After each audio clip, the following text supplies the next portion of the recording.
Folks, this man is one of the most dangerous men, if not the most dangerous man in America. This man is very well known, although you may not recognize him from this picture. So let me give you a picture that you may recognize him from.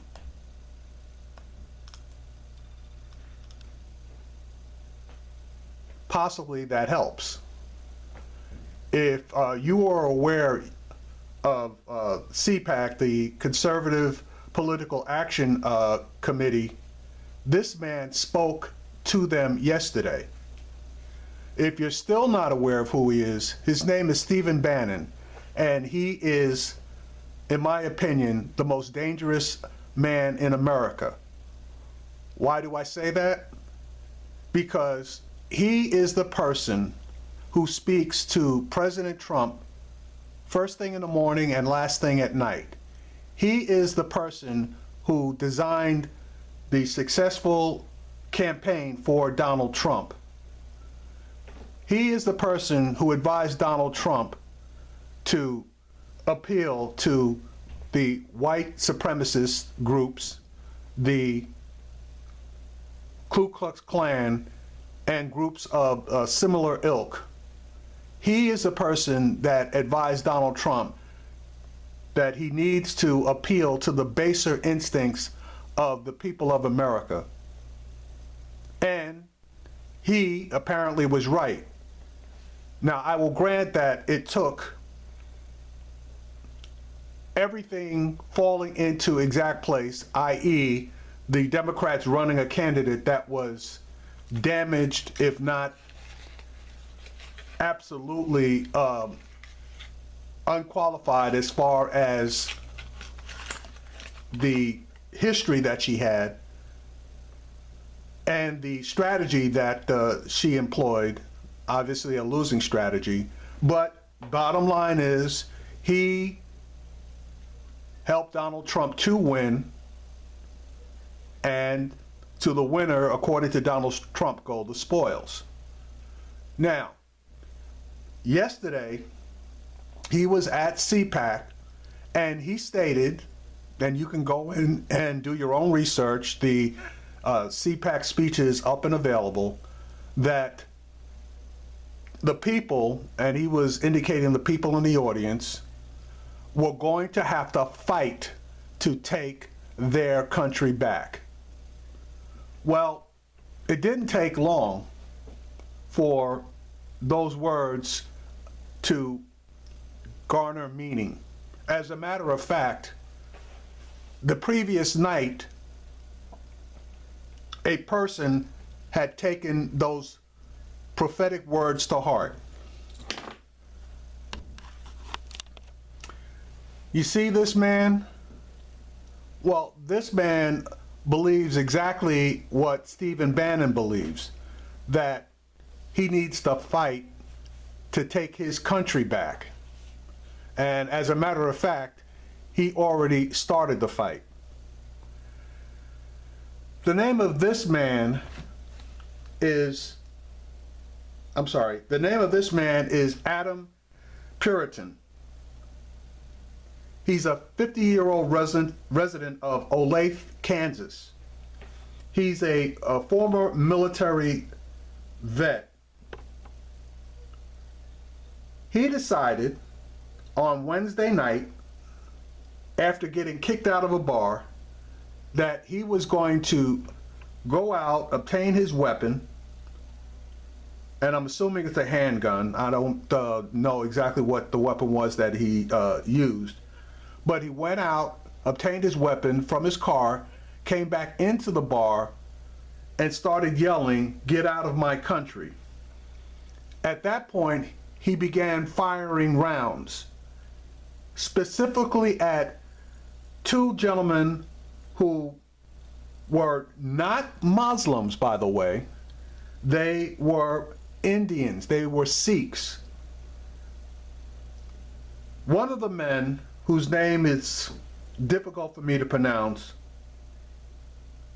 but I'm going to try, His last name is Kuchihapla, 32 years old, died in the hospital from his wounds. The other gentleman, his last name is Madasina, was released from the hospital. A white person came to the defense of the two Indian gentlemen, and his last name is, I believe it's Grillote. I'm gonna have to try to pronounce his name better. Okay, let me try this again. His name is Ian Grillote. He's a 24-year-old resident of, I believe it's Overland Park, Kansas. He attempted to come to the aid of the two Indian gentlemen, and this piece of crap shot him as well. Now, Mr. Grillote survived, and he basically indicated what happened while he was in the hospital. Two of the three men, obviously not the person who was deceased, underwent surgery, and they are expected to survive. Now, this is a picture of Mr. Kuchihapla, who died from his injuries. This is a picture of Mr. Madasani. He's 32 years old. Let me see if I can increase the font of the picture.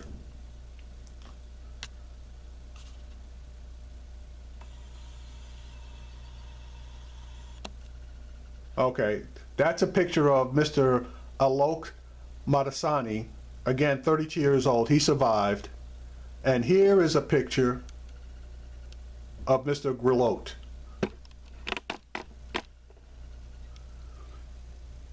He also will survive. He's still, however, in the hospital. Now, that piece of crap, Puritan, again, was charged with 2 counts of attempted first-degree murder for shooting the two Indian gentlemen, and I'm not really sure what he was charged with in the shooting of Mr. Grillote. Now, here's the story which I got out of the Washington Post. Witnesses told the Kansas City Star and the Washington Post that Puritan was thought to have been kicked out of the bar Wednesday night before the shooting took place. He seemed kind of distraught, one of the witnesses stated, who's a regular at Austin's Bar and Grill.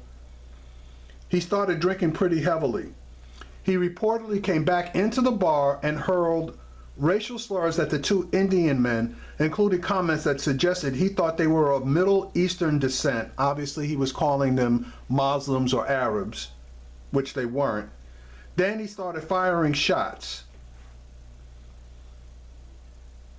In a public video released from the University of Kansas Health System, Grillote spoke from his hospital bed about the night. When he heard the shots being fired, he crouched under a table. Hearing 9 shots, Grillote expected the man's magazine to be empty, but soon realized he must have miscounted, obviously when the guy shot him. I got behind him and he turned around and fired at me, Grillote said.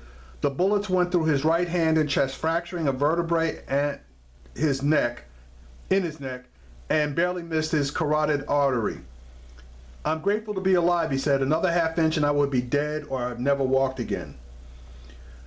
Look, folks, it's bad enough. It's bad enough that Steve Bannon is calling for people to take their country back. But when idiots like this are already out there and need very little prompting in order to go out there and shoot people that they don't even know, okay, that aren't people of Arab descent, and these two gentlemen weren't, it's dumbasses like this that can't tell the difference between a Sikh and a Muslim. Basically what is happening here is anybody that doesn't look white is a target, And if we don't do something about all these dog whistles that Steve Bannon and his ilk are throwing out there, there are going to be a lot more of these. Now, I took a fast look, and there have been a major uptick in the amount of shootings performed by these white supremacists, these racists. But it's not just ordinary citizens. I refer you to an article that occurred last year where there was a gentleman from India. Again, he wasn't a Muslim, okay? He was a Sikh. He was visiting his son in Alabama, and while visiting, he was up in the morning walking through the neighborhood. Well, neighbors saw him and for whatever reason became alarmed. Now this was like a 60 some odd year old man of very, very slight build. He wasn't dressed, crazily or out of the ordinary, whatever you consider that to be, and all he was doing was taking a walk. The problem was the guy was from India and didn't speak a lot of English. When the police showed up, they basically tried to talk to the guy. Obviously there was a language problem, so one of the cops took it upon himself to manhandle and abuse this older gentleman to the point that he put this man in the hospital with severe injuries. Why? The man was doing nothing wrong other than walking the street. Because they couldn't communicate, this guy decides that he was going to throw this man to the ground and beat the crap out of him. And that's law enforcement. So you can imagine what a regular, quote unquote, supposedly untrained person who's got issues, let us call them, would do to a person that looks different. And that's what this comes down to. It comes down to the fact that if you don't look like me and I'm a white guy, then you are, quote unquote, the enemy. People of color, you better be prepared. Now, black people in this country already know, but other people of color, particularly people of either Indian or Middle Eastern descent, you are going to start getting a taste of what we have experienced for the past 400 some odd years. And it's not pretty. Again, there have been a lot of these, and they're just not being reported on national TV or throughout mainstream media. But if you take the time to research, you can find tons of these. And I do mean tons, not 1, 2, or 3. Just over the last 2 months, you can find at least 10 of these situations where these white nationalists, and honestly, I don't know if this guy belongs to a white nationalist group, but he absolutely demonstrates all of the attributes of a white nationalist, given the language that he used when he came in and shot those 2 men. We need to do something about these white nationalists, and I'm telling you, if you wait around and start singing Kumbaya, you may be singing Kumbaya from a pine box. Just a word to the wise, be prepared. Be prepared.